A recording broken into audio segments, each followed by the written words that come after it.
ওকে, so tort সাবজেক্টটাই শুরু করছি। হ্যাঁ, সো টর্ট হচ্ছে ফার্স্ট এই ওয়ার্ডটা আমরা কিন্তু ফার্স্ট টাইম শুনছি। Tort, what is tort? আমরা এই শব্দটা আগে শুনিনি, কিন্তু অন দ্য আদার হ্যান্ড যদি আমি বলি ক্রাইম, এই শব্দটা সম্পর্কে আমরা কিন্তু পরিচিত, তাই তো? তো টর্ট অ্যান্ড ক্রাইম এই দুটোই কিন্তু রং। কি রং? WRONG, রং। রং মিনস যেটা ভুল। তার মানে এমন কোনো কিছু যেটা আমি ঠিক করছি না, সেটাকে আমরা রং বলতে পারি, তাই তো? এইবার এই রংটাকে আমরা দুটো ভাগে ক্যাটাগরাইজ করতে পারি, একটা হলো টর্ট আর একটা হলো ক্রাইম।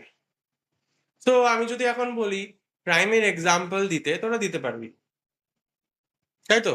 বল এক্সাম্পল। মার্ডার, সবার ফার্স্টে এটাই আসে। থেফট, চুরি করা। ডাকাতি, যেটাকে আমরা বলি ড্যাকয়েটি, তাই তো? তো এরকম অনেক রকমের ক্রাইম কিন্তু আছে। এবার যদি আমি বলি টর্টের এক্সাম্পল দিতে, আমরা তো টর্ট কোনোদিন শুনিনি, এক্সাম্পল কি করে দেবো, তাই তো? তাহলে ডিফারেন্সটা কোথায়? কেন আমরা টর্ট শব্দটা শুনিনি যেখানে আমরা ক্রাইম শব্দটা শুনেছি? ঠিক আছে, তো বেসিক ডিফারেন্স হলো এটাই, ক্রাইমের ক্ষেত্রে যার সঙ্গে ক্রাইমটা হচ্ছে শুধু সে অ্যাফেক্টেড হচ্ছে না, গোটা সোসাইটি সেটাতে অ্যাফেক্টেড হচ্ছে। বোঝা গেল?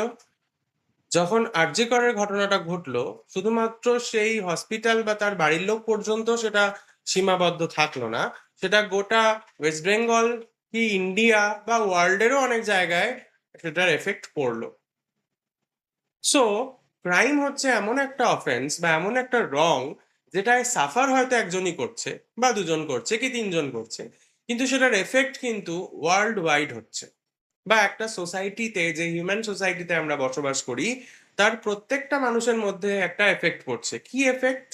এফেক্টটা হলো ভয়, চিন্তা, কপালে ভাঁজ পড়ে যাচ্ছে যে এরকম হয়ে গেল, আমার বাড়ির মেয়েও তো বাড়ির থেকে বাইরে গিয়ে কাজ করছে। তাহলে একটা চিন্তা। ধর, আজকে যদি পরপর দুটো অ্যাক্সিডেন্ট হয়, পরের দিন তুই বাসে উঠতে গিয়ে তোরও ভয় লাগবে যে কালকে এরকম একটা অ্যাক্সিডেন্ট হয়েছে, কি না কি হয়, ঠাকুর বাঁচিয়ে দিও।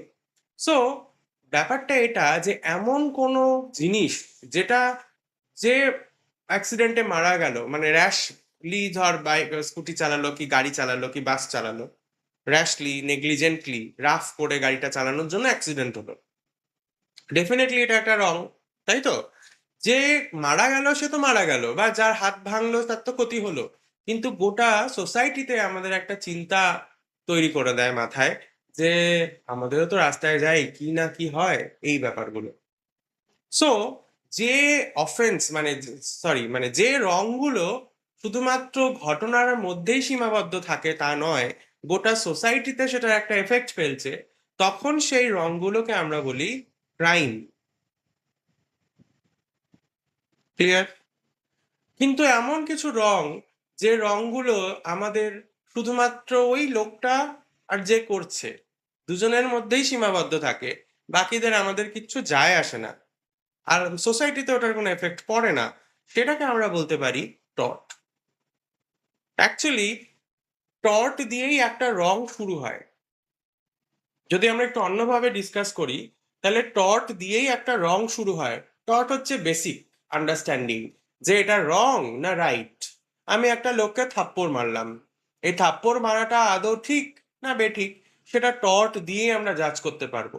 সো টর্ট সাবজেক্টটা কিন্তু খুব ইম্পর্ট্যান্ট একটা সাবজেক্ট, যেটা পড়লে তুই রিয়েলাইজ করতে পারবি যে কোন কাজটা করা ঠিক আর কোন কাজটা করা ঠিক নয়, তাহলে সেটাই রং। এইবার যখন ওই টর্চটাই মানে ওই রংটাই এমন একটা আকার ধারণ করে, যেটা শুধুমাত্র যার সঙ্গে হচ্ছে তার মধ্যেই সীমাবদ্ধ থাকছে না, সোসাইটির আদার্স মানুষদের মধ্যেও সেটার এফেক্ট ফেলছে, তখন সেটাকে আমরা বলে দিচ্ছি ক্রাইম। এবং সেটাকে পানিশেবল করে দেওয়া হচ্ছে। পানিশেবল মানে তাকে শাস্তি দেওয়া হবে, তাকে জেলে রাখা হবে কি তাকে ফাইন দিতে হবে। বোঝা গেল? টর্ট অ্যান্ড ক্রাইম ক্লিয়ার হলো? সেই জন্যই টর্ট নিয়ে আমরা তো অ্যাওয়্যার নই। কেন? বিকজ যেটা শুধুমাত্র টর্ট, ক্রাইম নয়, সেটাতে আমাদের কিছু যায় আসে না। যেমন একটা এক্সাম্পল, এরকম কোনো রং যেটাতে আমাদের কিচ্ছু যায় আসে না, জাস্ট ইমাজিন তোর পাশের বাড়ির লোকটা এসে তোকে বলছে তার পাশের বাড়ির একটা গাছের পাতা রোজ ওর উঠোনে এসে পড়ে এবং ওকে ঝাড় দিয়ে পরিষ্কার করতে হয়। তাতে তোর কি যায় আসবে? তুই হার্ডলি বলবি হ্যাঁ সত্যি, ওকে বলেন গাছটার ডালটা কাটতে। তোর মধ্যে ভয় হবে? হবে না। কিন্তু তুই যদি জানতে পারিস একদিন সকালবেলা ঘুম থেকে উঠে যে গতকাল রাত্রে পাশের বাড়িতে ডাকাত পড়েছিল, তোর সিচুয়েশন কি হবে পরের দিন রাত্রিবেলা? This is the difference between the টট অ্যান্ড দ্য ক্রাইম। সো টট একদম শুধুমাত্র সেই রঙগুলোই যেই রঙগুলো সাধারণত সোসাইটিতে এফেক্ট ফেলে। শুধুমাত্র ওই লোকটার কিন্তু যার বাড়িতে গাছের পাতা পড়ছে সে কিন্তু অ্যাফেক্টেড হচ্ছে, তার কিন্তু অসুবিধা হচ্ছে, তাকে রোজ পাতা পরিষ্কার করতে হচ্ছে, কিন্তু সোসাইটির কিছু যায় আসে না। ক্লিয়ার? Basic understanding. সো যখনই আমরা টট পড়বো, এই টট সাবজেক্টটা কেন আমাদের ফার্স্ট সেমিস্টারে দেওয়া হয়? কারণ এটা তোকে বোঝাবে যে কখন একটা কাজ রং হতে পারে, কখন আমি একটা জিনিসকে টট বলবো। ক্লিয়ার? ইন্টারেস্টিংলি আমরা টর্টের এসেনশিয়াল যখন পড়বো, মানে এরপরে যদি আমরা এসেনশিয়াল বলি তাহলে একটা টর্ট হতে গেলে কি কি কি লাগে, তাহলে ফার্স্ট যে জিনিসটা লাগে তোরা নোট করে নে। তাই জন্য টর্টকে আমরা কি বলি? সিভিল রং। তোরা নোট করে নে একবার, রিভিশন হয়ে যাচ্ছে। তাই জন্য কিন্তু টর্টকে আমরা কি বলি? সিভিল রং।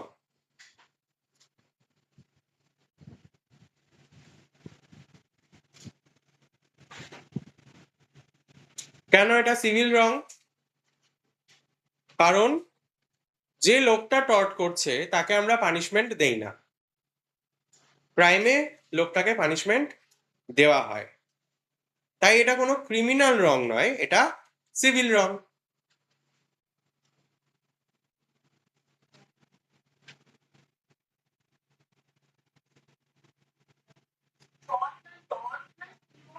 TORT, tort.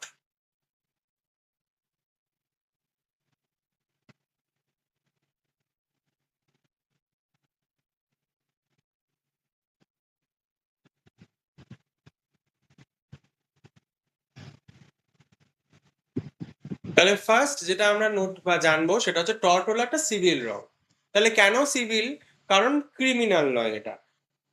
মানে তাহলে টর্ট হলো সিভিল রং আর ক্রাইম হলো একটা ক্রিমিনাল রং।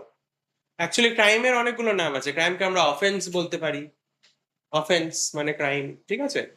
তো টর্ট হলো একটা সিভিল রং, তার মানে যে লোকটা টর্ট করছে সে একটা রং করছে, কিন্তু তাকে আমরা কিন্তু জেলে ঢুকিয়ে দেবো না বা পুলিশ ইন্টারফেয়ার করবে না। তার মানে যে গাছের, যার বাড়ির থেকে গাছের ডালের পাতা পড়ছে, যে লোকটার গাছ ওটা, তার এগেনস্টে কিন্তু পুলিশ কোনো অ্যাকশন নেবে না। বোঝা গেল? ক্লিয়ার? তাহলে ফার্স্ট পয়েন্ট কি দেখলে, কি লিখলি? টর্ট ইজ আ সিভিল রং। এবার তাহলে টর্টের এসেনশিয়াল কি, মানে টর্ট হতে গেলে কি লাগে? নোট কর সেকেন্ড, এসেনশিয়ালস অফ টর্ট।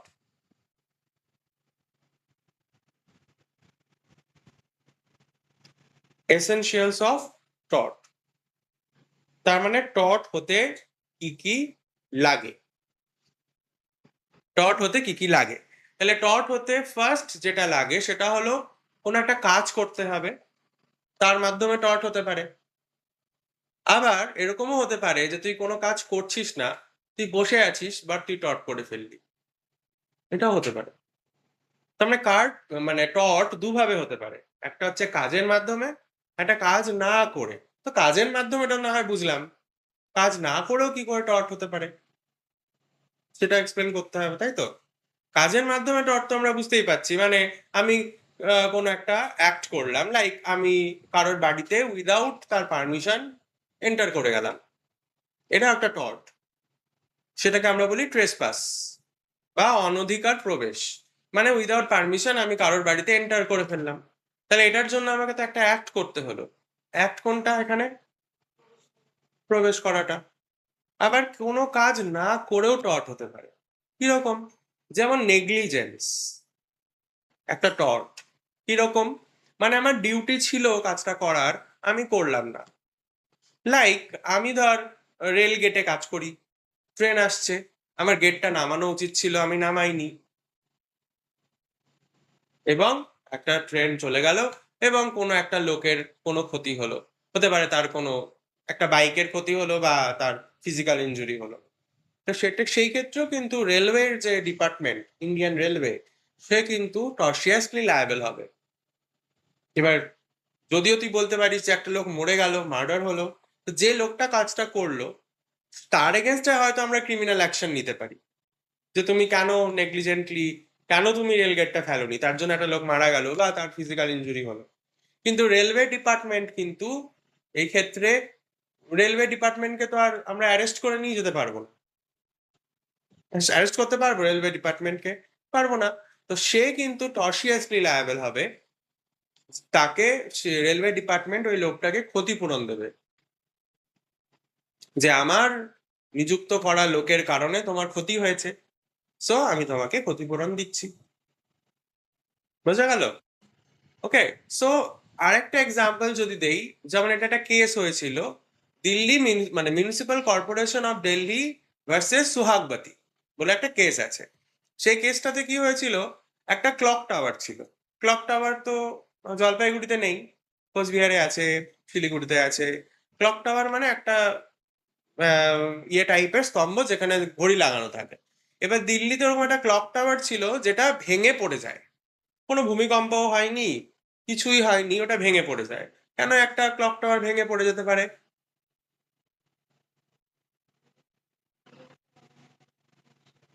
হয় ভালো মতো বানানো হয়নি, বা ঠিকঠাক মেনটেনেন্স হয়নি। তাহলে ওটা দিল্লি মিউনিসিপ্যাল কর্পোরেশনের আন্ডারে ছিল, এবং সে দিল্লি কর্পোরেশন, মিউনিসিপ্যাল কর্পোরেশন সেটাকে মেনটেন করেনি জন্যই সেটা ভেঙে পড়ে গেছিল। তার মানে মেনটেন করেনি, তার মানে কাজ যেটা করা উচিত ছিল কিন্তু আমি করিনি। তার মানে টর্ট দুভাবে হতে পারে, একটা কাজ করে আর একটা কাজ না করে। তাহলে কিরকম ধরনের কাজ করে? যে কাজটা আমার করা উচিত ছিল না কিন্তু আমি করে ফেলেছি। যেমন কারোর বাড়িতে উইদাউট পারমিশন এন্টার করা উচিত ছিল না কিন্তু আমি করে ফেলেছি। আর যে কাজটা আমার করা উচিত ছিল কিন্তু আমি করলাম না জন্য কারোর ক্ষতি হয়ে গেল, সেটাকেও কিন্তু আমরা টর্ট বলবো। তাহলে ফার্স্ট এসেনশিয়াল হতে পারে অ্যাক্ট, 1 নাম্বার দিলে অ্যাক্ট।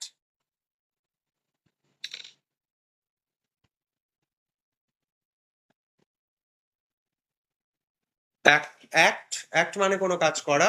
আরেকটা হচ্ছে অমিশন, OMISSION। এই অমিশন কথাটার মানেই হলো যে কাজটা তোর করা উচিত ছিল কিন্তু তুই করলি না, তার মানে কোনো কাজ করা থেকে বিরত থাকা। বুঝা গেল?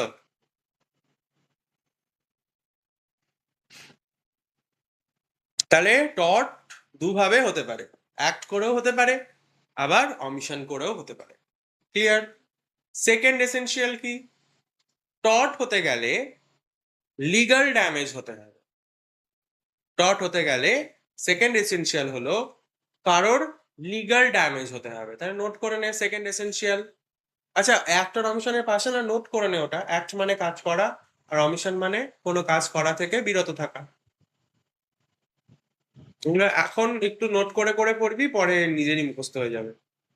নতুন নতুন ওয়ার্ড যেগুলো পাবি একটা আলাদা খাতা বানিয়ে নোট করে রাখবি, মিনিং সেটা বাংলায় লিখতে পারিস, ইংলিশেও লিখতে পারিস, বাট একটা ওয়ার্ড নোটের মিনিং এর একটা আলাদা খাতা করবি। কারণ এটা এর জন্য না যে তুই বাংলা মিডিয়াম কি ইংলিশ মিডিয়াম, যে যেখান থেকেই তুই আয় না কেন, নতুন কিছু ওয়ার্ড তুই পাবি ল পড়তে গিয়ে। লিগাল কিছু ওয়ার্ড আছে যেগুলো সাধারণত আমরা ইউজ করি না, সেগুলোর মিনিং গুলো মুখস্থ করে নিবি।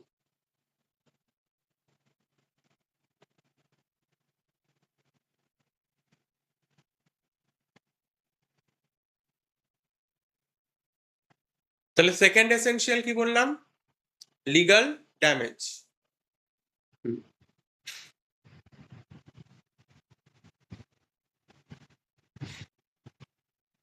তো তুই বল দেখি, লিগাল ড্যামেজ বলতে গেলে আমরা কি পড়বো? লিগাল ড্যামেজ পড়তে গেলে, আচ্ছা আমাকে আগে তোরা বল ড্যামেজ মানে কি? ড্যামেজ কথাটার ওয়ার্ডটার মিনিং কি? ড্যামেজ শুনেছিস কখনো ড্যামেজ শব্দটা? যে মোবাইলটা জলে পড়ে গিয়ে ড্যামেজ হয়ে গেল, তার মানে কি? তার মানে অ্যাকচুয়ালি ড্যামেজ কথাটার মানে হলো ক্ষতি হওয়া। টট হতে গেলে সেকেন্ড এসেনশিয়াল কিন্তু শুধু ড্যামেজ বলেনি, লিগাল ড্যামেজ। সো ড্যামেজ আর লিগাল ড্যামেজ কিন্তু সেম নয়। তার মানে টর্টের এসেনশিয়াল সেকেন্ড এসেনশিয়াল শুধু ক্ষতি হলে হবে না, কিন্তু সেই ক্ষতিটা লিগাল ড্যামেজ হতে হবে। সো লিগাল ড্যামেজের এক কথায় উত্তর হলো, মিনিং হলো অধিকার ভঙ্গ হওয়া। নোট করে নাও, লিগাল ড্যামেজের এক কথায় উত্তর হলো অধিকার ভঙ্গ হওয়া। সো এবার অধিকার কি জিনিস? What is the meaning of right? আমরা অধিকার বলতে কি বুঝি?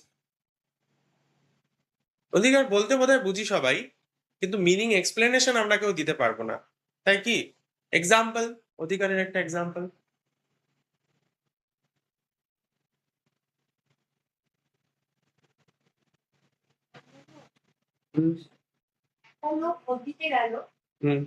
না না, অধিকারের এক্সাম্পল বলেছি, অধিকারের এক্সাম্পল, যে এটা আমার রাইট। অধিকারের ইংলিশ তো রাইট। ভোট দিতে যাওয়া একটা অধিকার। আর কোন অধিকার? আচ্ছা, তার মানে আমি যে কথা বলবো, মানে freedom of speech and expression, এটা আমার একটা রাইট, এটা কনস্টিটিউশনাল রাইট, মানে ইন্ডিয়ান কনস্টিটিউশন আমাকে অধিকারটা দিয়েছে, তাই তো? তাহলে এরকম অনেক অধিকার আছে। তো মনে রাখতে হবে অধিকারের মানে হলো কিছু ইন্টারেস্ট যেটা ল দ্বারা প্রোটেক্টেড।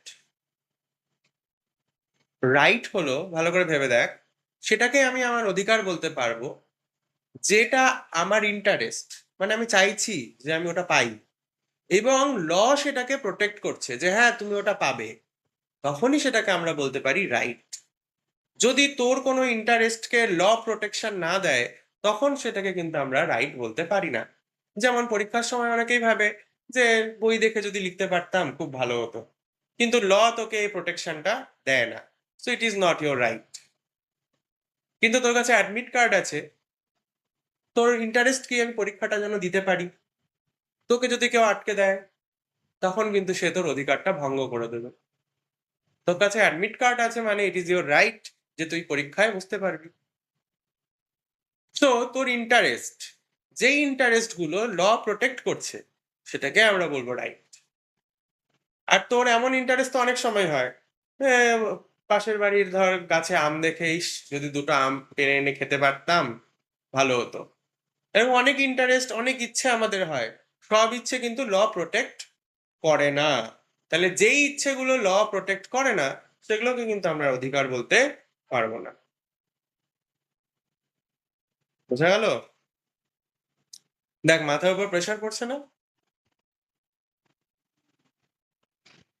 ল কিন্তু চিন্তা ভাবনার সাবজেক্ট, তোকে কিন্তু ভাবতে হবে, না ভাবতে পারলে কিন্তু প্রবলেম হবে পড়তে, তাই তো? আর ভাবলে পরে যখন বুঝতে পারবি জিনিসগুলো, তখন দেখবি তোদের একটু ভালো লাগবে যে না একটা interesting subject, law is very interesting subject.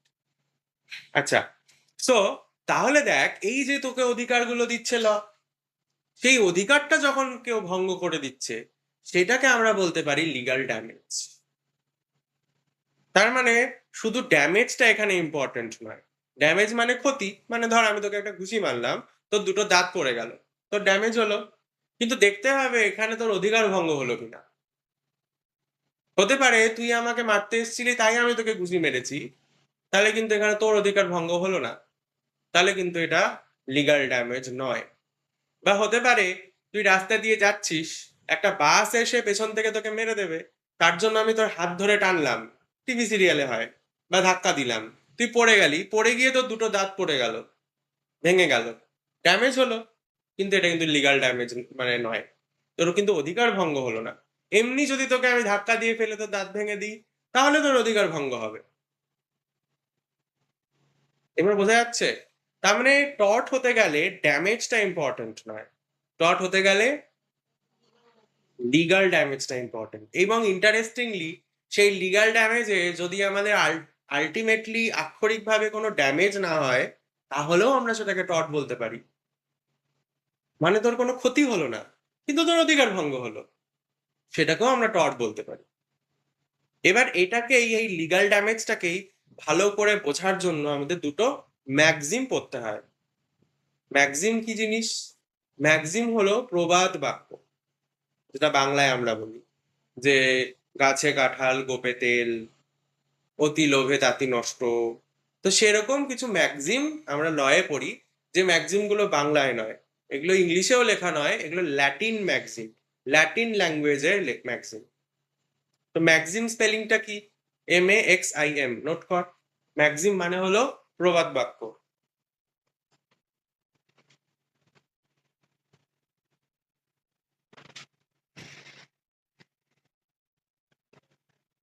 এটা তাহলে এই ম্যাক্সিম, এই যে ম্যাক্সিম গুলো আমরা পড়বো, বিভিন্ন চ্যাপ্টারে বিভিন্ন রকমের ম্যাক্সিম আছে। সো লিগাল ড্যামেজ বোঝার জন্য আমরা ওখান থেকে দুটো ম্যাক্সিম এখন পড়বো, লিগাল ড্যামেজটাকে ভালো করে বোঝার জন্য। তো ফার্স্ট ম্যাক্সিম কি? Latin Maxim.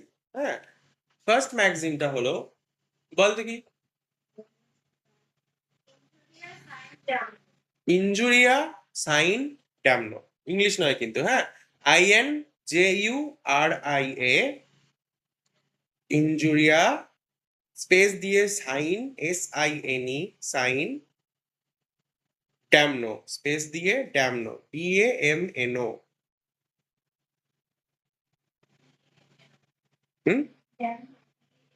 DAMNO। এবার এটাকে আমরা ইংলিশে ট্রান্সলেট করি for better understanding.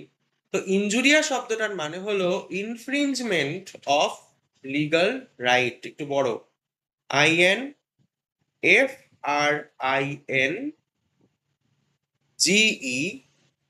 INFRINGEMENT, infringement of legal right, of legal right. এটা কিসের মিনিং?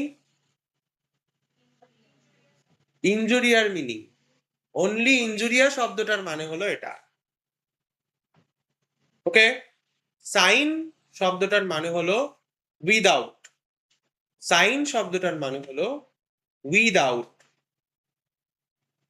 তাই তো?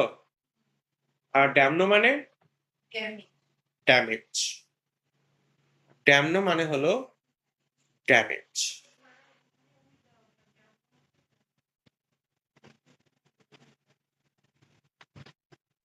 তোর কোথায় আটকেছিস বল? হয়ে গেছে? যাচ্ছি তাহলে।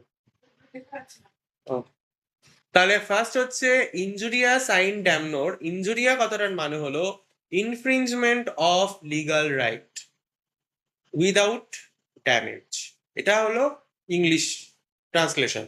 তাহলে ইনজুরিয়া সাইন ড্যামনোকে আমরা যদি ইংলিশে ট্রান্সলেট করি, তাহলে তার মানে দাঁড়াচ্ছে ইনফ্রিঞ্জমেন্ট অফ লিগাল রাইট, মানে অধিকার ভঙ্গ হওয়া। ইনফ্রিঞ্জমেন্ট মানে হলো ভঙ্গ হওয়া, ইনফ্রিঞ্জমেন্ট মানে হলো ভঙ্গ হওয়া।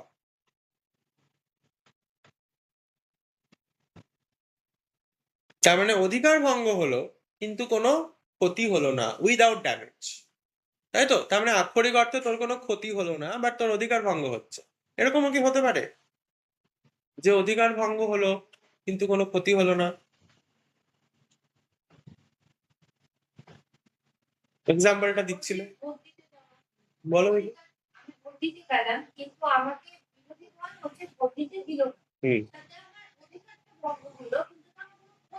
ক্ষতি হলো না?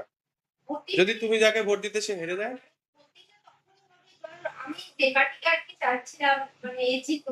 তুমি এক্সাম্পলটা ক্লিয়ারলি বলতে হবে। তাহলে আমি ভোট দিতে গেলাম, আমাকে ভোট দিতে দিল না, দেওয়া হলো না, কিন্তু আমি যাকে ভোট দিতে চাইছিলাম সে জিতে গেল, তাহলে কি আমার কোনো ক্ষতি হলো? কিন্তু আমার অধিকার ভঙ্গ হলো। এটাকে টট বলবো? বলবো। ওকে, তাহলে এটা হচ্ছে অ্যাশবি ভার্সেস হোয়াইট বলে একটা কেস হয়েছিল, সেখানে এই ইনসিডেন্টটা ঘটেছিল, যে একটা লোক ভোট দিতে গেছিল, সে কোয়ালিফাইড ভোটার ছিল, কিন্তু তার প্রিসাইডিং অফিসার যে ছিল, মানে যে ভোটটা নিচ্ছিল, সে তাকে ভোট দিতে দেয়নি। হলো, কিন্তু সে যাকে মানে ভোট দিতে চাইছিল সে জিতে গেছে, তো সে পরবর্তীতে মামলা করে, তখন ওখানে ও ডিফেন্স নেয়, তোমার তো কোনো ক্ষতি হয়নি, তোমাকে কেন আমি ক্ষতিপূরণ দেব, এটা তো কোনো টর্ট নয়। তখন কোর্ট ডিক্লেয়ার করে না এটা টর্ট, কারণ এখানে ক্ষতিটা ইম্পর্টেন্ট নয়, এখানে অধিকার ভঙ্গ হওয়াটা ইম্পর্টেন্ট। ওকে, ক্লিয়ার হলো? তাহলে তোরা এক্সাম্পল এটাকে বাংলায় দরকার হলে লিখে নে, ইনজুরিয়াস অ্যান্ড ড্যামনো, যে এখানে ক্ষতি হচ্ছে না কিন্তু অধিকার ভঙ্গ হচ্ছে, এখানে ক্ষতি হচ্ছে না কিন্তু অধিকার ভঙ্গ হচ্ছে।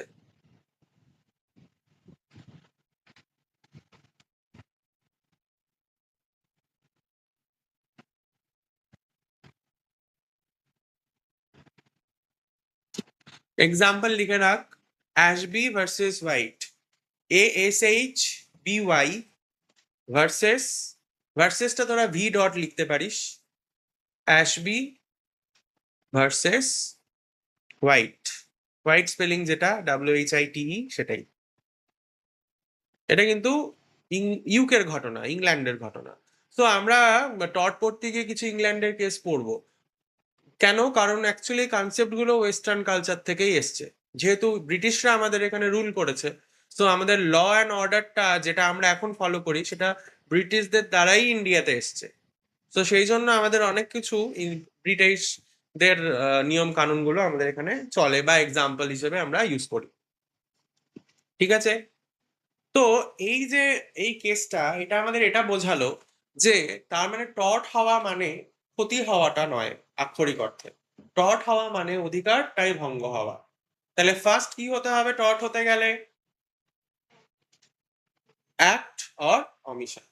তার মানে যে প্রিসাইডিং অফিসার যে ভোট দিতে দেয়নি সে অ্যাক্টের মাধ্যমে অধিকারটা ভঙ্গ করে দিল, সেকেন্ড এসেনশিয়াল যেটা অধিকার ভঙ্গ হওয়া, যেটাকে আমরা বলছি legal damage, not only damage, তাই তো? তাহলে এই রকম ভাবে একটা টর্ট হতে পারে। ক্লিয়ার? আচ্ছা, এবার যদি উল্টোটা হয়, মানে ধর তোর ক্ষতি হচ্ছে কিন্তু অধিকার ভঙ্গ হচ্ছে না, সেইটার একটা ম্যাক্সিম আছে, উল্টো করে লেখ ড্যামনাম, এই ক্ষেত্রে ড্যামনোটা হয়ে যায় ড্যামনাম, DAMNUM। বললাম না দুটো ম্যাক্সিম পড়বো, second maxim damnum, DAMNUM, damnum, sine, SINE, injuria. তোর কি অসুবিধা হচ্ছে লিখতে? বল অসুবিধা হলে। Damnum, sine, injuria. এক্ষেত্রেও ড্যামনাম মানে ড্যামেজ, সাইন মানে উইদাউট, আর ইনজুরিয়া মানে ইনফ্রিঞ্জমেন্ট অফ লিগাল রাইট।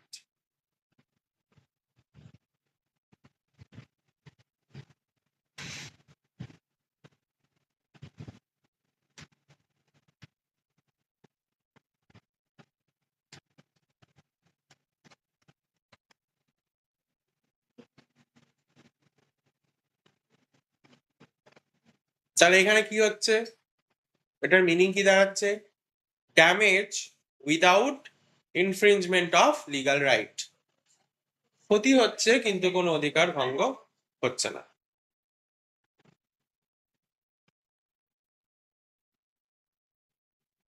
এরকমও কি হতে পারে যে আমার ক্ষতি হলো কিন্তু অধিকার ভঙ্গ হলো না? ক্ষতি তো একটা খারাপ জিনিস, হতে পারে। সো এখানে একটা কেস আছে, গ্লসেস্টার গ্রামার স্কুল কেস। তো ওইটা বলার আগে আমি নর্মাল একটা গল্প বলি। ধর জলপাইগুড়িতে একটাই জেরক্সের দোকান, সেটা হচ্ছে আমার জেরক্সের দোকান, হোল জলপাইগুড়িতে শহরে। তো সেই জেরক্সে আমি পার পেজ 10 টাকা করে নিই। মানুষ আসবে আমার কাছে? আসবে? কেন আসবে? একটাই দোকান, তো 10 টাকা করে নিলেও আসবে, খুব বেশি হলে হয়তো আসবে না, 2-3টা জেরক্সের জন্য আসবে, নিশ্চয়ই শিলিগুড়ি যাবে না বাস ভাড়া দিয়ে। ঠিক আছে 10 টাকা করে নিচ্ছে, আর তো অপশন নেই। ক্লিয়ার? এইবার ধর ওই জেরক্সের দোকানের পাশেই আরেকটা লোক জেরক্সের দোকান খুললো, যে পার পেজ 1 টাকা করে নিচ্ছে। তাহলে এবার মানুষগুলো কোথায় যাবে? আমার ক্ষতি হবে, অধিকার কিন্তু ভঙ্গ হবে না। ক্ষতি তো হবে, হিউজ ক্ষতি। যেখানে দাঁড়াও, হিউজ ক্ষতি হবে কেন? কারণ আমার জেরক্সে কত টাকা ইনকাম করতাম, আমি পার পেজ 10 টাকা করে নিতাম, কিন্তু এখন তার হচ্ছে না। সব লোক ওই দোকানে চলে যাচ্ছে, আমাকেও রেট কমিয়ে 1 টাকা করতে হলো। কম্পিটিশন। সো আমার তো আগের তুলনায় অনেক ইনকাম কম হচ্ছে, তাহলে আমার ক্ষতি হচ্ছে, ইকোনমিক্যাল। কিন্তু আমার কিন্তু কোনো অধিকার ভঙ্গ হচ্ছে না, কারণ প্রত্যেকেরই অধিকার আছে বিজনেস করার। আমি একাই বিজনেস করব এই অধিকারটা তো আমার নেই। এই যে ইন্টারেস্ট, যেটা লয়ের দ্বারা প্রোটেক্টেড, সেটাকেই আমরা অধিকার বলতে পারি। সো আমি একাই ব্যবসা করব, এইটা আমার ইন্টারেস্ট হতে পারে, কিন্তু ল কিন্তু এই প্রোটেকশনটা আমাকে দেয় না, যে আপনি একাই ব্যবসা করবেন, এরকম কিন্তু কখনো হয় না। তাহলে এটা আমার অধিকার নয় যে আমি একাই ব্যবসা করবো জলপাইগুড়িতে, তাহলে এটা রাইট নয়। তাহলে আমার রাইট ভঙ্গ হলো না, কিন্তু আমার ক্ষতি হলো। ক্লিয়ার হলো? সো এটা কিন্তু টর্ট নয়, এখানে লিখে রাখ, এটাকে আমরা টর্ট বলবো না। This is not tort. তাহলে যদি ড্যামনাম সাইন ইনজুরি হয়, সেটাকে আমরা টর্ট বলবো না।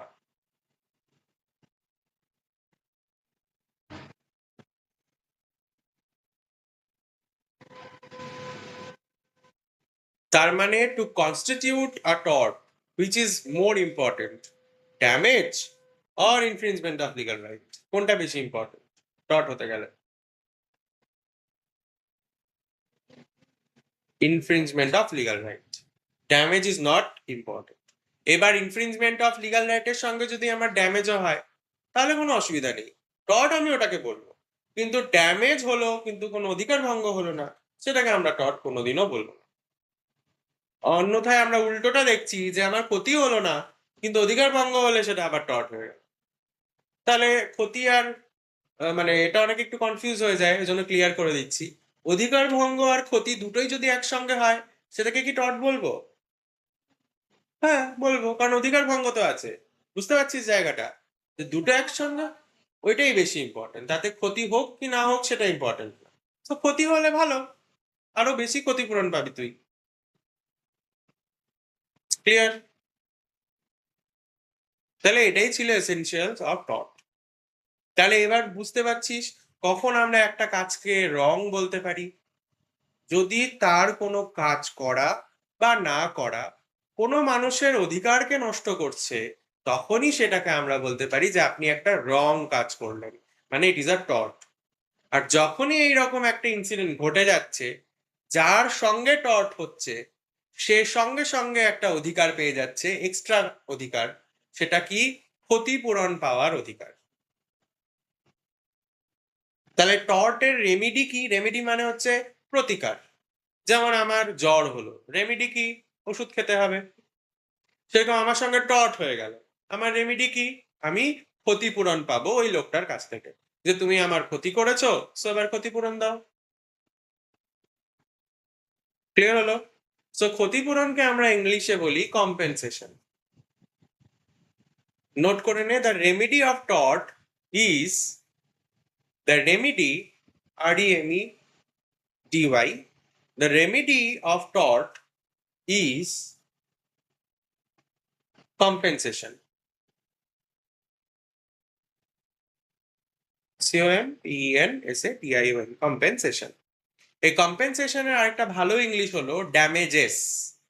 DA ব্র্যাকেটে লিখে রাখ, DAMAGES, ড্যামেজেস, DAMAGES।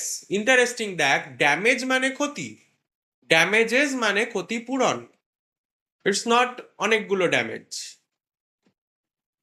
ওকে? সো টর্টের রেমেডি হলো ক্ষতিপূরণ। এটা নয় যে ওই লোকটাকে আমি জেলে ঢোকাচ্ছি, কি পুলিশ ওকে এসে অ্যারেস্ট করে নিয়ে যাচ্ছে, যেটা ক্রাইমের ক্ষেত্রে হচ্ছে। কিন্তু টর্টের ক্ষেত্রে আমরা কি দেখবো, যে ওই লোকটা আমার ক্ষতি করেছে, মানে অধিকার ভঙ্গ করেছে, সো আমাকে ক্ষতিপূরণ দেওয়া হোক। তার মানে ওই যে লোকটা যার বাড়িতে গাছের পাতা পড়ছিল, সে বলতে পারে এটা পরিষ্কার করার জন্য আমি একটা লোক রাখছি, সেই লোকটার যে টাকা হয়, মানে হাজিরা, সেটা আপনি পে করুন, এটাই হবে আমার ক্ষতিপূরণ। ক্লিয়ার? ধর কারোর বাড়ির গাছের শিকড় এসে আরেকজনের বাড়ির দেওয়াল ফাটিয়ে দিল, এটাও একটা টট। এটা থেকে মানে সোসাইটিতে আতঙ্কিত হয়ে যায় সবাই, যে হ্যাঁ ওর বাড়ির গাছের শিকড় দেওয়াল ফাটিয়ে দিচ্ছে। হয় এটা আতঙ্কিত কেউ? হয় না। তাহলে এটাও একটা টট। তাহলে এর ক্ষতিপূরণের অ্যামাউন্ট কি হতে পারে? হ্যাঁ, একদম। তাহলে দেওয়াল ঠিক করতে যে খরচটা হবে সেটাই হবে ক্ষতিপূরণ। ক্লিয়ার? তাই তো? তাহলে এবার ইন্টারেস্টিং একটা জায়গায় আমরা এসে গেছি, সেটা হলো এই যে ক্ষতিপূরণ, এটার অ্যামাউন্টটাও কিন্তু আগে থেকে আমরা নির্ধারণ করতে পারি না। বলা যায় যে ট্রেসপাস হলে 100 টাকা ক্ষতিপূরণ। যেমন ওই যে আমরা বাইকে হয় না, হেলমেট ছাড়া বাইক চালালে 1000 টাকা। এরকম কি একটা রেট বানানো যেতে পারে টর্টের ক্ষেত্রে, যে ট্রেসপাস করলে এত, দেওয়াল ফাটালে 500 কি 10,000, এরকম করা যেতে পারে? কেন যাবে না? কারণ ক্ষতিটার ওপর বিচার করতে হবে যে কত টাকা ক্ষতিপূরণ হবে। সো টর্টের ক্ষতিপূরণের অ্যামাউন্ট কখনোই পূর্ব নির্ধারিত করা সম্ভব নয়। তাই জন্য এটা দুজন লোক আছে, একজন হচ্ছে স্যালমন, একজন হচ্ছে উইনফিল্ড। এরা বলেছে যে এই যে ড্যামেজেস, এটা হচ্ছে আনলিকুইডেটেড ড্যামেজেস। কি বললাম? আনলিকুইডেটেড, তার মানে যেটা আগে থেকে নির্ধারণ করা সম্ভব নয়।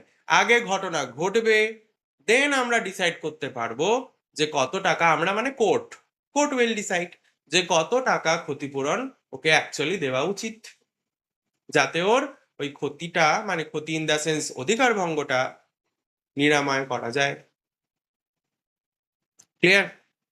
সো এটাও নোট করে নিতে পারিস, আনলিকুইড মানে ইন কেস অফ টর্ট, ওখানে লিখেছিস না দ্য, কি লিখেছিস? The tort is compensation or damages, and is this cannot be, and this cannot be ascertained previously. Ascertained, ACRTAINED, S, ascertained, CERTAINED, it cannot be ascertained, কি বললাম, previously. তার মানে আগে আমরা বুঝতে পারবো না কত টাকা ক্ষতিপূরণ হবে। ইট ইজ নোন অ্যাজ, এবার লেখ, it is known as, it is known as unliquidated, spelling is un un, তারপরে লিকুইড বানানটা লেখ, li, লিকুইড, তারপরে ডেটেড মানে ওই ডি তো লেখা আছেই, এ এ টি ই ডি। বল কোথায় অসুবিধা হচ্ছে? আনলিকুইডেটেড, আন, তারপরে লিকুইড, তারপরে এ টি ই ডি। তাহলে আনলিকুইডেটেড ড্যামেজেস, DAMAGES। তার মানে লিকুইডেটেড ড্যামেজেস মানে যেটা আগে থেকে নির্ধারণ করা সম্ভব, লিকুইডেটেড ড্যামেজেস। আর আনলিকুইডেটেড ড্যামেজেস মানে যেটা আগে থেকে নির্ধারণ করা সম্ভব নয়। ক্লিয়ার? লিকুইডেটেড এর অপোজিট হচ্ছে আনলিকুইডেটেড। ওকে?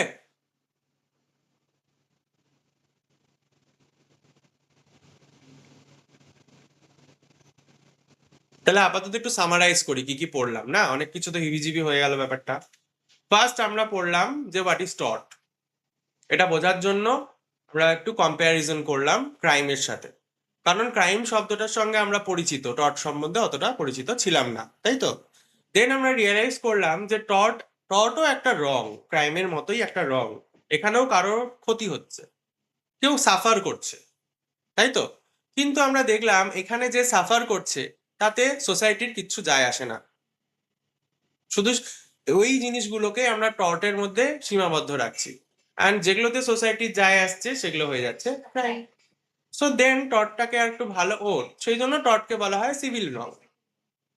সেই জন্য টর্টটাকে আমরা একটু ভালোভাবে বোঝার জন্য টর্টের এসেনশিয়াল গুলোর উপর স্টাডি করলাম। এবার এসেনশিয়ালে এসে অনেক কিছু একসঙ্গে ঢুকে গেল। ফার্স্ট আমরা দুটো পয়েন্ট পড়লাম, সেটা হচ্ছে অ্যাক্ট আর অমিশন। তো আমরা এটা জানতে পারলাম যে কিছু না করেও টর্ট হতে পারে, করে তো টর্ট হতে পারেই নর্মালি, যেটা আমাদের বেসিক আন্ডারস্ট্যান্ডিং এ বুঝি যে কিছু করতে হবে একটা রং করতে গেলে, কিন্তু আমরা দেখলাম কিছু না করেও রং করা যায়, যেটাকে আমরা বলছি অমিশন। যেমন একটা ক্লক টাওয়ার রিপেয়ার করেনি জন্য, সেটা ভেঙে পড়েছিল জন্য কিছু মানুষের ক্ষতি হয়েছিল, এবং তার জন্য দিল্লি মিউনিসিপাল কর্পোরেশন লায়াবেল হয়েছিল সোহাগবতীকে ক্ষতিপূরণ দিতে। অমিশনের এক্সাম্পল। দেন আমরা দেখলাম টর্ট হতে গেলে সেকেন্ড যে এসেনশিয়ালটা আছে সেটা হলো legal damage. So legal damage বলতে আমরা বুঝলাম যে এটা ড্যামেজ নয়। লিগাল ড্যামেজের আক্ষরিক মানে হলো অধিকার ভঙ্গ হওয়া। তাতে আলটিমেটলি কোনো ক্ষতি হচ্ছে কি হচ্ছে না সেটা ম্যাটার করে না। ক্ষতি না হলেও যদি অধিকার ভঙ্গ হয় তাহলেও সে ক্ষতিপূরণ পাবে। এবং সেই ক্ষতিপূরণ বলতে গিয়ে আমরা দেখলাম যে টর্টের ক্ষেত্রে এই ক্ষতিপূরণের অ্যামাউন্টটা আগে থেকে নির্ধারণ করা সম্ভব হয় না।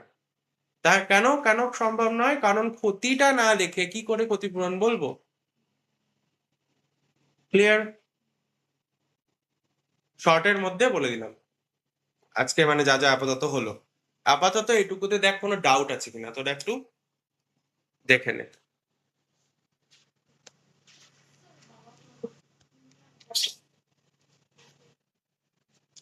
তাহলে এইবার দুজন লোক, একজন হচ্ছে সালমান আর একজন হচ্ছে উইনফিল্ড, ঠিক আছে? এটা দুটো আলাদা লোক।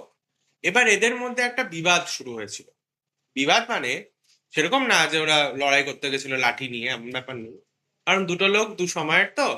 তো এইবার ব্যাপারটা হলো ওদের মধ্যে বিবাদটা কি নিয়ে, যে এই এই যে আমরা টট পড়ছি, এই সাবজেক্টটাকে আমরা কি বলে ডাকবো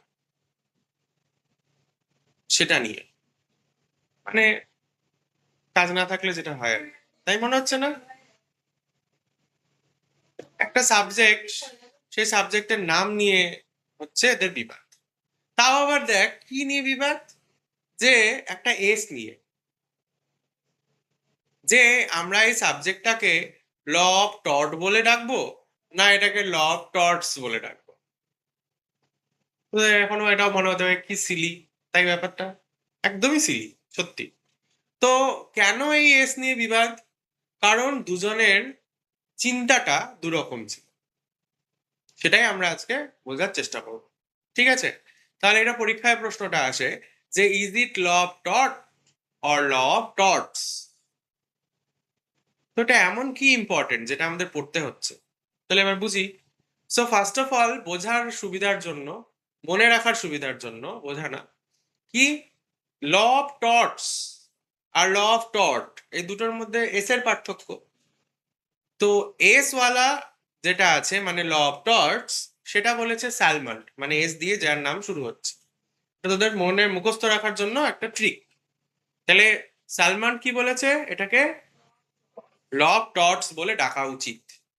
আর উইনফিল্ড বলছে না, এটাকে ল অফ টর্ট বলে ডাকা উচিত না, এটাকে ল অফ টর্ট, মানে সরি টর্টস বলে ডাকা উচিত না, এটাকে টর্ট বলে ডাকা উচিত। ওকে, সো এইবার তাহলে ব্যাপারটা আমরা ভালো করে বুঝি, সেটা হলো টর্ট আর টর্টস দুটোর মধ্যে ডিফারেন্স কি। মানে একটা সিঙ্গুলার একটা প্লুরাল, তো নর্মালি কি পার্থক্য হয়? মানে যদি আমি বলি গার্ল অ্যান্ড গার্লস বা বার্ড অ্যান্ড বার্ডস, দুটোর মধ্যে পার্থক্য কি?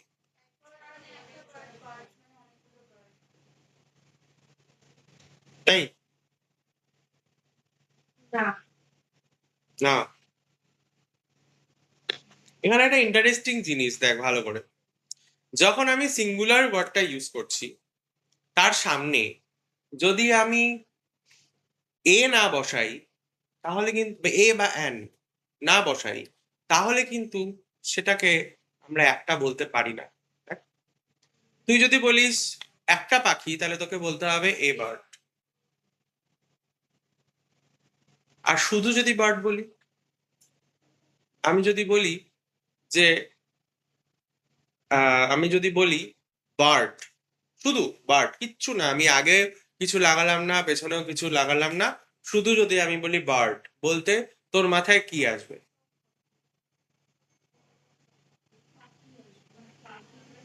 কোন পাখি? সব পাখি। তাহলে দেখ ওয়ার্ডটা সিঙ্গুলার হলেও এটার মানে কিন্তু একটা নয়। সালমান্ড বলেছে টর্টস আর উইনফিল্ড বলেছে টর্ট। উইনফিল্ড বলেছে সব রংকেই আমরা টর্ট বলবো। ক্লিয়ার? তার মানে শুধু একটা সিঙ্গুলার ওয়ার্ড কিন্তু এক্সিস্ট করে। কিন্তু আমি যদি বলি প্লুরাল ফর্ম, মানে ধর বলছি বার্ডস, বার্ডস বলতে কি বুঝবি? বার্ডস বলতে আমরা বুঝবো, দেখ কখনো একটা সেন্টেন্সে শুধু বার্ডস ইউজই করতে পারবি না, তোকে বলতে হবে আ ফিউ বার্ডস, 10 বার্ডস।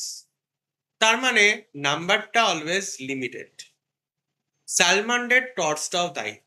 স্যালমান্ড বলেছিল যে একটা লিস্ট বানিয়েছিল স্যালমান্ড, এবং বলেছিল এগুলোকেই আমরা টর্ট বলবো, অন্য কোনো রং যদি হয় সেটাকে আমরা টর্ট বলবো না। তো দেখ মানেটা ঘুরে গেল। মনে হচ্ছিল টর্ট হচ্ছে সিঙ্গুলার তো একটা, আর টর্টস হচ্ছে প্লুরাল তো অনেক। কিন্তু দেখ এখানে টর্ট সিঙ্গুলার হলেও এর মানেটা অনেক বেশি, তার মানে স্কোপটা আনলিমিটেড। আর টর্টস মানে লিমিটেড। তার মানে স্যালমান্ডের থিওরিটা আগের থিওরি ছিল, তো পুরনো থিওরি ছিল। তো স্যালমান্ডের এই থিওরিটার নাম দেওয়া হয়েছে পিজিয়ন হোল থিওরি, মানে পায়রার খোপের থিওরি। কেন পায়রার খোপ? মানে উনি জানো কতগুলো পায়রার খোপ, মানে ছোট ছোট জায়গা, প্রত্যেকটা পায়রার খোপে কিন্তু একটা করেই পায়রা থাকতে পারে, তাই তো? তাহলে ছোট ছোট প্রত্যেকটা খোপের মধ্যে এক একটা করে উনি টর্চ রেখেছেন। এবার কেউ আসলো সালমান্ডের কাছে, এসে বলল দাদা আমার সঙ্গে না এরকম হয়েছে। ও, ওটা কোন খোপের সাথে? ও হ্যাঁ, এটার সাথে মিলছে, সো আপনার সঙ্গে টর্চ হয়েছে। কেউ এসে বললো দাদা আমার সঙ্গে না এরকমটা হয়েছে, দেখুন তো আমি ক্ষতিপূরণ পাবো কিনা। বললো এটা না, এটা কোনোটার সাথে মিলছে না, সো এটা টর্চ নয়। এটা ছিল সালমান্ডের থিওরি। তাই উনি লিমিটেড করে দিয়েছিল টর্চটাকে, তাই জন্য উনি নাম দিয়েছিল ল অফ টর্চ। কিন্তু উইনফিল্ড বলল যে না, এটা এরকম লিমিটেড রাখাটা ঠিক হবে না। তো অধিকার যদি ভঙ্গ হয় সেটাকে আমরা টর্চ বলবো, তার স্পেসিফিক কোনো নাম থাকুক চাই না থাকুক। এবং যদি কারোর অধিকার ভঙ্গ হয় তাহলে সে ক্ষতিপূরণ পাবে। হতে পারে ওই টর্টের কোনো নাম নেই। বোঝা গেল? তো উইনফিল্ডের থিওরিটা হলো একটা বড় থিওরি, যেটার এলাকাটা অনেক, অনেক মানে আনলিমিটেড, যেটা আমাদের মহাকাশের মতো। কোনো আমরা এখনো পর্যন্ত তার কোনো ইয়ে খুঁজে পাইনি, তাই তো, যে কোথায় শেষ জানি না। সেরকম টর্ট মানেও, মানে ল অফ টর্ট কথাটার মানেও কিন্তু তাই। মানে স্যালমান্ডের থিওরি না, সরি, উইনফিল্ডের থিওরি অনুযায়ী যদি আমরা দেখি, তার মানে উইনফিল্ড বলেছে যে আগামী ভবিষ্যতেও যদি কোনো অধিকার ভঙ্গ হয় নতুন ধরনের, তাহলে সেটাকেও আমরা টর্ট বলবো। এবার তোরাই বল, এখন আমরা ডিজিটালাইজেশন হয়ে, ডিজিটালাইজড হয়ে গেছে ওয়ার্ল্ডটা, কত নতুন ধরনের রং হচ্ছে, যেমন ধর প্রাইভেসি নষ্ট হচ্ছে। তুই হোয়াটসঅ্যাপ ইউজ করছিস বা কি ফেসবুক ইউজ করছিস, তোর প্রাইভেসি নষ্ট হলো, সেটা সালমান্ডের সময় ছিল। যদি উইনফিল্ডের থিওরি অ্যাপ্লাই না করি তাহলে ওটা কোনো রং নয়, মানে ওটা কোনো টর্ট নয়, কিন্তু তোর তো ক্ষতি হয়ে যাচ্ছে। তাহলে সালমান্ডের থিওরিটা কিন্তু ব্যাকডেটেড থিওরি, অ্যান্ড উইনফিল্ডের থিওরিটা হলো অ্যাকচুয়াল আপগ্রেডেড থিওরি। কেন? কারণ ওটা সময়ের সঙ্গে সঙ্গে আমরা যেদিকেই পরিবর্তন করি না কেন নতুন রং ইন্ট্রোডিউস হবেই, এবং ওটাকেও আমরা টর্ট বলতে পারবো। ওকে, সো এটাই হচ্ছে উইনফিল্ড নিজেও বলেছে, যে হতে পারে একটা লোক আমার সঙ্গে এমন কিছু করলো যেখানে আমার অধিকার ভঙ্গ হলো, কিন্তু এটার কোনো রকম নাম নেই। মানে সালমান যে নামগুলো বলে দিয়েছিল, যে এই টর্ট হলে এটার নাম ট্রেসপাস, এই টর্ট হলো এটার নাম ডিফামেশন, এই টর্ট হলো তো এটার নাম নুইসেন্স, এই টর্ট হলো তো এটার নাম নেগলিজেন্স। সো হতে পারে যে এমন একটা রং হলো তার কোনো নাম নেই, কিন্তু আমার অধিকার ভঙ্গ হয়েছে, সো আমি ক্ষতিপূরণ পাবো।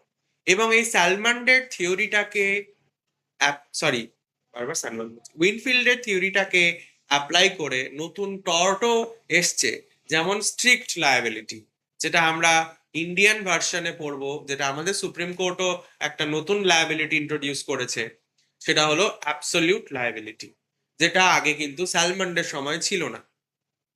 এটা আমরা পরে ডিটেলে স্টাডি করব। ওকে, বোঝা গেল? তাহলে law of tort and law of torts যদি পরীক্ষায় প্রশ্ন আসে, তোদের কিন্তু নিজেদের ওপিনিয়ন চাইনি। যদি পরীক্ষায় প্রশ্ন আসে is it law of tort or law of torts, তুই বলি yes it is law of tort, wow yes it is law of torts. তো এটা কিন্তু নয়, তোকে দুটো থিওরিকে ডিসকাস করতে হবে এবং লাস্টে তোর ওপিনিয়ন তুই রাখতে পারিস কনক্লুশন পোর্শনে। ঠিক আছে, কে কোনটাকে সাপোর্ট করেছে এবং এটা বলতে তারা কি বুঝিয়েছে সেটা। তোর কাছে বই আছে, এবার বইয়ে দেখ সামনে কি লেখা, ল অফ টট লেখা না ল অফ টর্টস লেখা? বইয়ের কভার পেজে কি লেখা আছে একটু দেখা, দেখো। তাহলে যদি আমরা স্যালমন্ডের থিওরিকে না মেনে যদি আমরা উইনফিল্ডের থিওরি ব্যবহার করছি, তাহলে ল অফ টর্ট না লেখা, ল অফ টর্টস কেন লেখা আছে? কারণ এই বইয়ে কিছু লিমিটেড টর্টের কথাই বলা আছে। তার মানে এখন পর্যন্ত যেই টর্ট গুলো আমরা আবিষ্কার করেছি, শুধু সেই টর্ট গুলোই আমরা এখানে পড়বো এই বইয়ে। যেগুলো আমরা এখন আবিষ্কার করিনি ওগুলো তো আর পড়ছি না। তাই জন্য আমরা এই বইটার নাম রেখেছি ল অফ টর্টস। ক্লিয়ার হলো? ওকে। যেমন ক্রাইম কিন্তু অনেকটা স্যালমন্ডের থিওরির মতো। যদি আইনে বলা হয় এটা অফেন্স বা ক্রাইম, তাহলেই ওটা ক্রাইম। যদি কোনো আইনে বলা না থাকে এটা ক্রাইম, তাহলে কিন্তু সেটা ক্রাইম নয়। কিন্তু টর্টের ক্ষেত্রে ব্যাপারটা কিন্তু অন্যরকম। আইনে বলার দরকার নেই, অধিকার ভঙ্গ হলো মানেই টর্ট। এটাই স্যালমন্ড, সরি উইনফিল্ড বলতে চেয়েছে। তাই জন্য উনি এটার নাম দিয়েছে law of tort. Okay, clear হলো? তাহলে আজকে এইটুকুই রাখি, তাই তো? সো বেসিক জিনিস যেটা সেটা হলো, এগুলো তো বুঝলে বোঝা হলো, এবার লেখা প্র্যাকটিস করতে হবে, তাই তো? তো বই দিচ্ছি, একটু বইয়ের পেজের ছবি তুলে নিয়ে নোটসও আমি দিয়ে দেবো, কিন্তু আমি প্রথমেই নোটসের উপর ফোকাস করব না। কারণ হচ্ছে পরীক্ষায় লিখতে গেলে আগে বুঝতে হবে কনসেপ্টগুলো। কনসেপ্ট বুঝলে নিজের থেকেও লেখা যাবে, তাতে নাম্বার কম আসবে এমনটা নয়। কনসেপ্ট বুঝলে পড়তে সুবিধা হবে এবং পড়ে বোঝাও হবে, যেটা ফিউচারের জন্য দরকার। কারণ টট, যেটা বলেছি, দেখ আজকেও আমরা বুঝতে পারলাম যে টট কিন্তু আমাদেরকে বোঝালো কোনটাকে আমরা আলটিমেটলি রং বলবো, তাই তো? নেক্সট দিন ছোট ছোট কতগুলো জিনিস দিয়ে শুরু করব, যেমন যে টট করে তাকে আমরা কি বলে ডাকবো, তারপর যে যার সঙ্গে ক্ষতি হলো সে যদি কোর্টে গিয়ে মামলা করে তখন তাকে আমরা কি বলে ডাকবো। ওকে। ওকে, তাহলে কালকে পড়াবো, অসুবিধা নেই তো? তাহলে তোরা কালকে 5টার দিকে আয়, আর 6টার দিকে যদি রিভিশন করতে চাও তাহলে 5টা, আর পরের নেক্সট যদি কিছু করতে চাও নিউ, তাহলে 6টা।